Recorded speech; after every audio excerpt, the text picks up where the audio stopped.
દર મહિને જ્યારે વીજળીનું બિલ આવે ત્યારે ક્યારે એવું લાગ્યું છે કે આ આંકડા આવે છે ક્યાંથી અને કેમ આટલા બધા આવે છે? શું થાય જો આપણે સાયન્સ અને મેથ્સ એટલે કે વિજ્ઞાન અને ગણિતની મદદથી આ બિલના આખા રહસ્યને જ ઉકેલી નાખીએ અને એટલું જ નહીં એના પર કંટ્રોલ પણ મેળવી લઈએ? તો ચાલો આજે આપણે ઘરના વીજળી વપરાશને સમજવાની એક બહુ જ સરળ રીતનું વિશ્લેષણ કરીએ. આપણામાંથી મોટાભાગના લોકો માટે લાઇટ બિલ એટલે બસ એક ખર્ચો, પણ ખરેખર તો એ એક કોયડો છે, એક પઝલ જેમાં આપણી રોજિંદી ટેવો અને ઘરમાં કયું મશીન કેટલી વીજળી વાપરે છે એની બધી ગુપ્ત માહિતી છુપાયેલી હોય છે. અને સારી વાત એ છે કે થોડીક સમજ અને સાવ સાદી ગણતરીથી આ કોયડાને આસાનીથી ઉકેલી શકાય છે.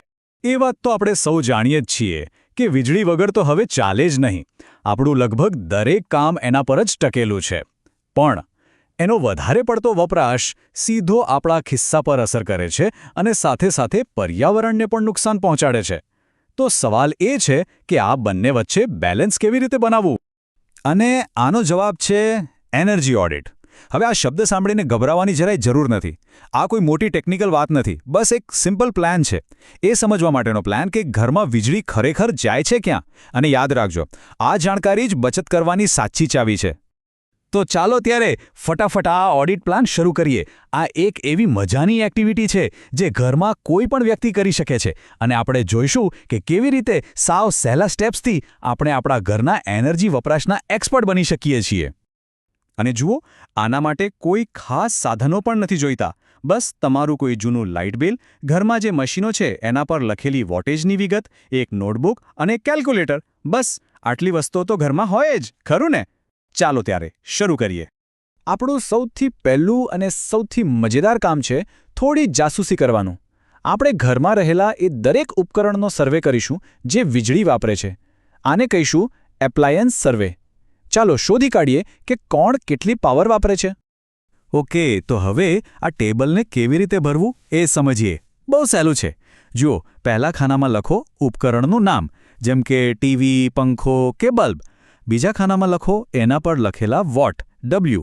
ત્રીજા ખાનામાં અંદાજે લખો કે દિવસમાં કેટલા કલાક H ચાલે છે. અને છેલ્લા ખાનામાં બસ આ વોટ અને કલાકનો ગુણાકાર કરી દો. આનાથી આપણને એ ખબર પડશે કે દરેક મશીન એક દિવસમાં કેટલા વોટ કલાક વાપરે છે. તો આપણી જાસૂસીનું કામ પૂરું. હવે આપણી પાસે બધા જ જરૂરી આંકડા છે. એટલે હવે વારો છે ગણિતનો. અને જરાય ચિંતા ના કરતા, આ ગણિત એટલું જ સરળ છે કે તમને પણ મજા આવશે. આ આંકડા જ આપણને બિલ પાછળનું આખું રહસ્ય બતાવશે. તો આખા વિશ્લેષણનો સૌથી અગત્યનો પોઈન્ટ, આપણા બિલમાં જે યુનિટ લખેલું આવે છે એનો મતલબ શું? તો બરાબર સમજી લેજો. એક યુનિટ એટલે 1000 વોટ કલાક. સાવ સાદી ભાષામાં કહીએ તો જ્યારે 1000 વોટનું કોઈ મશીન 1 કલાક ચાલે ત્યારે 1 યુનિટ વીજળી વપરાય. બસ આ એક વાત મગજમાં બેસાડી લો. હવે જુઓ, બિલની ગણતરી માટેના આ 3 સિમ્પલ સ્ટેપ્સ. સ્ટેપ 1, આપણા ટેબલમાંથી જે ટોટલ વોટ કલાક મળ્યા એને 1000 વડે ભાગી નાખો. આટલા થયા આપણા એક દિવસના યુનિટ. સ્ટેપ 2, હવે આ એક દિવસના યુનિટને 30 વડે ગુણી નાખો એટલે આખા મહિનાના યુનિટ મળી જશે. અને છેલ્લું સ્ટેપ 3, મહિનાના જે યુનિટ આવ્યા એને એક યુનિટનો ભાવ જેમ કે 7 રૂપિયા વડે ગુણાકાર કરો.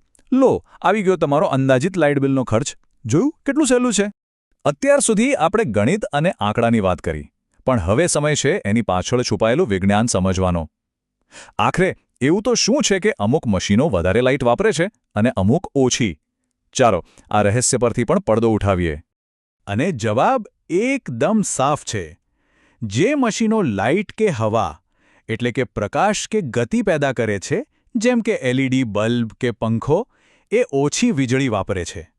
પણ જે મશીનો વીજળીને ગરમીમાં ફેરવે છે, જેમ કે ઇસ્ત્રી, ગીઝર, હીટર, એ તો જાણે વીજળીના રાક્ષસ છે. એ ખૂબ જ વધારે વીજળી વાપરે છે. આ સાયન્સનો એક બેઝિક નિયમ છે. આ એક વાક્યને બરાબર યાદ રાખી લેજો. સૌથી વધુ વીજળી વાપરતા ઉપકરણો મોટાભાગે એ જ હોય છે જે ગરમી પેદા કરે છે. બસ આ એક જ વાત તમને વીજળી બચાવવાનો સાચો રસ્તો બતાવી શકે છે. તો આ સાદા ઓડિટ પછી હવે બધો પાવર અને કંટ્રોલ તમારા હાથમાં છે. હવે આપણે માત્ર બિલ ભરનારા નથી, પણ એક સ્માર્ટ અને જાણકાર યુઝર છીએ જેને ખબર છે કે વીજળી ક્યાં અને કેમ વપરાય છે. અને આ જ જાણકારી આપણને સાચા નિર્ણયો લેવામાં મદદ કરશે. તો આ બધી ચર્ચા પછી હવે એક સવાલ જેનો જવાબ તમારે જાતે શોધવાનો છે. શું હવે તમે શોધી શકશો કે તમારા ઘરમાં વીજળીનો સૌથી મોટો ચોર કોણ છે? કયું મશીન છે જે ચૂપચાપ તમારું ખિસ્સું ખાલી કરી રહ્યું છે? બસ આ જવાબ શોધી લો અને બચત તરફનું પહેલું અને સૌથી મોટું પગલું ભરાઈ જશે. આ વિશ્લેષણ આપણા સુધી પહોંચાડવા માટે આપણે ડૉક્ટર સંજય કે પરમારના આભારી છીએ.